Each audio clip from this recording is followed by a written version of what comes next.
warahmatullahi wabarakatuh. Apa kabar semuanya? Alhamdulillah baik ya semuanya. Semoga kita senantiasa dalam lindungan Allah Subhanahu wa taala dan semua kita selalu diberi kesehatan. Amin ya rabbal alamin. Alhamdulillahirobbilalamin wa bihi nasta'in ala umuri dunya wadin. Assalatu wassalamu ala asyrofil anbiya'i wal mursalin wa ala alihi washabihi ajmain amma ba'du. Baiklah teman-teman, sebelumnya di sini saya izin memperkenalkan diri. Nama saya Siti Fatimah. Saya mahasiswa UIN Sultan Hamengkubuwono Hasanuddin Banten dan saya berasal dari Cikesang. Oke teman-teman, sampai di sini ada yang mau ditanyakan tentang profil saya ataupun yang lainnya? Oke baiklah, jika tidak ada yang ditanyakan kita lanjut ya. Baiklah, sebelum melanjutkan pertemuan kita pada kali ini, alangkah baiknya kita berdoa terlebih dahulu. Berdoa dimulai. Oke, berdoa selesai. Nah, di sini saya akan membawakan sosiometri untuk menemukan data yang akan saya ambil. Nah, di sini teman-teman ada yang tahu nggak apa itu sosiometri? Ayo, ada yang tahu sosiometri itu apa? Baik, jika tidak ada yang tahu, saya akan menjelaskan sosiometri itu apa. Jadi, sosiometri itu adalah alat mengukur data atau instrumen yang digunakan untuk mengukur atau meninjau hubungan interaksi sosial antar kelompok. Jadi nanti saya akan membagikan kertas sebagai alat untuk mengumpulkan data yang akan saya ambil gitu kan, untuk mengetahui interaksi sosial di antara kelompok-kelompok di sini. Di sini kan kelas, jadi kelompok di dalam kelas seperti itu ya. Baiklah teman-teman, ada yang ditanyakan nggak mengenai pengertian dari sosiometri? Baiklah, jika tidak ada yang ditanyakan, saya akan melanjutkan apa itu tujuan dari sosiometri. Karena segala sesuatu yang dibentuk pasti ada tujuannya gitu kan. Nah, tujuan dari sosiometri itu ada untuk mengetahui kondisi interaksi sosial. Jadi kita untuk mengetahui kondisi interaksi sosial di antara kelompok gitu, di dalam kelompok ini, di kelas ini gitu kan. Jadi kita ingin mengetahui interaksinya itu apakah bagus, apakah ada yang nggak bagus gitu kan.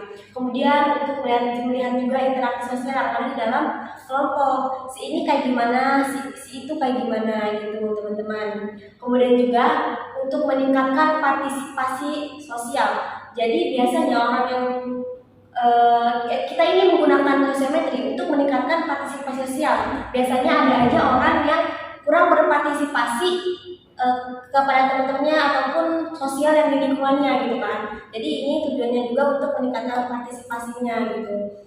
Kemudian untuk membantu meningkatkan pemahaman lingkungan. Jadi orang-orang yang pendiam gitu kan, itu bisa kita bantu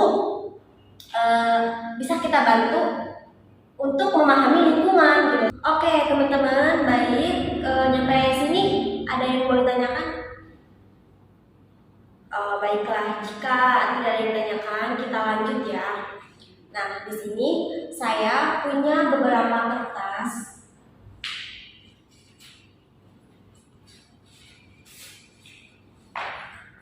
Di sini saya punya beberapa kertas yang akan saya bagikan ke teman-teman ya.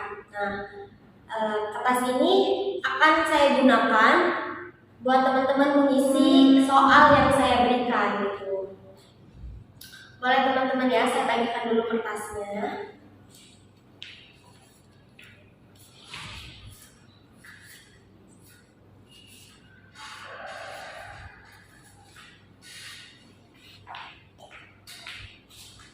Baik teman-teman, apakah ada yang belum kebagian? Semuanya udah dapat kertasnya kan? Oke, jika sudah dapat, boleh diangkat kertasnya ya. Saya mau melihat terlebih dahulu. Baik teman-teman, jika sudah dapat kertasnya, sekarang tuliskan nama kalian, kemudian kelas, kemudian nomor urut absen ya. Oke, Oke, saya ulangi. Silakan tulis di kertasnya nama kalian, nama lengkap ya. Kemudian kelas, kemudian nomor urut absen. Oke teman-teman, sambil mengisi ya. Di sini insya Allah saya akan memegang erat data teman-teman. Apapun yang teman-teman tulis di atas kertas itu, saya akan memegang erat dan insya Allah data itu tidak akan saya sebar kemanapun. Hanya saya yang mengetahui dan kalian yang menulis yang mengetahui. Jadi teman-teman, saya harap nanti ketika saya sudah melontarkan pertanyaannya, saya harap teman-teman dapat mengisi dengan sejujur-jujurnya dan dengan penuh sukarela tanpa ada keterpaksaan, karena emang rata teman-teman, kejujuran teman-teman itu sangat berpengaruh dalam data yang akan saya ambil. Jadi saya harap teman-teman tidak usah khawatir akan data yang teman-teman tulis. Jadi teman-teman tulislah sejujur-jujurnya, sesukarela, sesenang hati teman-teman. Baiklah, udah semua kan ditulis nama, kelas, dan nomor absennya? Baiklah teman-teman, jika sudah mendapatkan kertasnya dan menuliskan namanya, sebelum ke pertanyaan saya akan menjelaskan tentang bagaimana cara pengisian sosiometri pada kali ini. Jadi, pengisiannya adalah saya akan membacakan atau melontarkan pertanyaan yang akan saya kasih, kemudian teman-teman bisa mengisi dengan dua jawaban yang teman-teman punya, pilihan pertama dan pilihan kedua. Sampai sini paham ya teman-teman? Baik, jika sudah ditulis semuanya, saya akan mendiktekan pertanyaannya. Jadi, pertanyaannya adalah, siapakah teman kalian atau teman Anda? Siapakah teman Anda yang sering Anda hubungi ketika tidak paham akan pelajaran di kelas? Baiklah, saya ulangi. Siapakah teman Anda yang sering dihubungi ketika tidak paham pelajaran di kelas? Oke, saya ulangi sekali lagi teman-teman. Siapakah teman Anda yang sering dihubungi ketika tidak paham pelajaran di kelas? Jika sudah diisi jawabannya, boleh kumpulkan ke depan kertasnya ya. Oke, terima kasih teman-teman. Teman-teman, terima kasih waktunya. Terima kasih atas kesempatan yang telah diberikan kepada saya untuk mendata teman-teman. Dan teman-teman jangan khawatir, data yang saya pegang saya tidak akan menyebarluaskan ke siapapun dan ini hanya saya yang tahu. Jadi teman-teman jangan khawatir atas apa yang telah teman-teman tulis di atas kertas tersebut. Dan nanti minggu depan saya akan kembali lagi ke sini dan akan mengolah data yang telah teman-teman tulis. Hasil olahannya saya akan presentasikan ke kalian di minggu depan. Jadi teman-teman, makasih atas waktunya. Kurang lebihnya mohon maaf. Wassalamualaikum warahmatullahi wabarakatuh. Baik, assalamualaikum warahmatullahi wabarakatuh. Apa kabar semuanya teman-teman? Alhamdulillah ya, masih dalam keadaan baik. Semoga kita selalu dalam lindungan Allah SWT. Masih ingat dengan saya ya teman-teman? Yang minggu kemarin saya kesini datang untuk mendata teman-teman melalui instrumen sosiometri. Oke teman-teman, kembali lagi bersama saya Siti Fatimah. Jadi di sini saya akan menyampaikan hasil pengolahan data yang kemarin saya bawa dan alhamdulillah sudah saya olah ya teman-teman. Mari kita ke layar ya teman-teman, untuk melihat dan untuk mempermudah memahami hasil yang akan saya sampaikan. Baik teman-teman, data yang kemarin telah saya ambil, nah hasil pengolahannya itu saya tuangkan ke dalam gambar diagram yang ada di depan ini. Jadi keterangannya itu, kotak itu yaitu laki-laki, ada gambar kotak yaitu itu untuk pengalaman laki-laki. Kemudian buat yang bulat itu perempuan.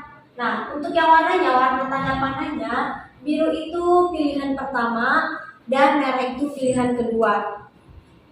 Nah, misalkan ada seseorang yang memilih, orangnya berinisial nomor 22. Di sini nomor 22, berinisial nomor 22, ia memilih pilihan pertamanya atau garis birunya itu ke nomor 18, kemudian garis merahnya ke nomor 16. Seperti itu teman-teman. Mungkin ada yang lebih jelasnya, kalau misalkan lihat diagram di depan mungkin rumit kali ya. Ada tabel tabulasinya. Baik teman-teman, di sini ada tabel tabulasinya. Jadi tabel tabulasi itu tadi turunan dari diagram yang tadi udah kita lihat ya. Nah ini mungkin lebih simpelnya. Nah di sini ada nomor 1 sampai 37 itu adalah kalian. Jadi ini nomor-nomor inisial kalian gitu kan. Kalian ada di sini salah satu dari kalian, misalkan si A nomor 37 atau 36 gitu kan. Kemudian yang atas juga sama, itu pilihan-pilihan kalian, orang-orang yang kalian pilih. Nah, apa sih yang angka yang di sini gitu? Itu maksudnya apa gitu? Nah, di sini kalau angka 2 itu adalah pilihan yang pertama, jadi skornya 2. Kalau angka 1 itu skornya 1, yaitu pemilih kedua, pilihan kedua gitu. Jawaban pilihan kedua itu dilambangkan jadi angka 1 atau skornya 1 gitu. Begitupun dengan angka 2. Nah, total pemilih di sini total pemilihnya misalkan siapa namanya? Si 4. Si 4 ini pemilihnya yaitu sebanyak 2 orang. Jadi yang memilih nomor 4 itu sebanyak 2 orang, yaitu nomor 20 dan nomor 34 yang milih nomor 4. Nah, karena dia itu nomor 34 dan nomor 20-nya itu memilih nomor 4 itu pilihan kedua, jadi skornya 1 dan 1. Jadi jumlah nomor 4 itu adalah skornya 2. Begitu teman-teman. Nah, kemudian ada juga di sini orang yang paling digemari gitu kan. Jadi kita lihat dari skor yang paling tertinggi, yaitu pada kolom nomor 13. Jadi ia dipilih oleh temannya sebanyak 5 orang dan kebanyakan yang memilih dia itu adalah pilihan pertama. Jadi skornya menjadi 9. Jadi menjadi 9 skor. Tidak hanya nomor 13, tapi ada di nomor 23 juga. Ia mendapatkan 5 orang pemilih, namun skornya hanya 8 karena mungkin beberapa perbedaannya, yaitu ya pilih apa? Jadi pilihan kedua gitu. Beda dengan yang nomor 13. Jadi nomor 13 ini pemilihnya yaitu kebanyakan pilihan pertama. Nah, adapun yang tidak mendapatkan skor kayak nomor 5, kemudian nomor 24, 25, 28, dan 30. Ia tidak mendapatkan skor karena ia tidak memilih. Gitu teman-teman, karena dia tidak tercatat. Gitu. Sampai di sini ada yang mau ditanyakan atau sudah paham dengan apa yang saya jelaskan? Baik, jika tidak ada yang ditanyakan, mungkin di sini ada beberapa orang yang terkait punya masalah gitu ya, masalah interaksi sosialnya. Kayak seperti tadi yang saya katakan, ia tidak memilih atau tidak terpilih, atau hanya memilih cuma 1 orang gitu tuh yang memilih dia. Nah, itu harus ditanda tanyain ya. Kenapa gitu? Ya hanya satu orang yang milih. Kenapa dia tidak ada yang milih gitu kan? Kenapa dia milih? Adapun orang yang kayak dia memilih diri sendiri. Kenapa dia memilih sendiri-sendiri? Nah, itu ya mempunyai masalah dalam interaksi sosialnya di kelasnya gitu kan. Nah, di sini saya akan menawarkan program tahunan saya untuk memperbaiki interaksi sosial yang bermasalah gitu kan di kelas ini. Nah, di sini ada program tahunan saya. Di yang pertama itu di bidang pribadi. Di bidang pribadi saya akan mengolahnya di bidang pribadi. Tujuannya untuk membantu murid atau siswa yang ada di sini mampu aktif dalam mengkritik dan menanyakan ataupun menghubungi temannya pada hal pembelajaran gitu kan, agar dia bisa berinteraksi gitu. Kemudian triknya atau metodenya atau materinya gitu, atau materi yang akan saya sampaikan nantinya yaitu tips and trik berkomunikasi yang baik dan percaya diri gitu, tips and triknya gitu kan. Kemudian ada juga yang kedua ada bidang sosial. Di bidang sosialnya saya akan menggunakan atau membentuk kelompok dan dipandu oleh pemantik. Jadi mungkin nanti saya akan mendatangkan pemantik ataupun saya sendiri akan menjadi pemantik untuk nanti berdiskusi. Tujuannya yaitu untuk memahami lingkungan dan dapat melakukan interaksi sosial gitu ya teman-teman. Ada juga pada bidang belajar. Pada bidang belajar ini tujuannya untuk membantu belajar memiliki sikap dan berketerampilan belajar serta perencanaan pendidikan ya tujuannya. Metodenya itu saya menggunakan memberikan motivasi dan tanya jawab. Mungkin nanti kita motivasi data apa ya kayak motivator gitu kan. Jadi mengikuti biar dia terkena emosionalnya gitu dapat ya. Kemudian ada pada bidang karir. Pada bidang karir saya menggunakan kematangan. Saya mengambil tema atau mengambil metodenya itu dengan kematangan emosi dan fisik dalam membuat keputusan karir.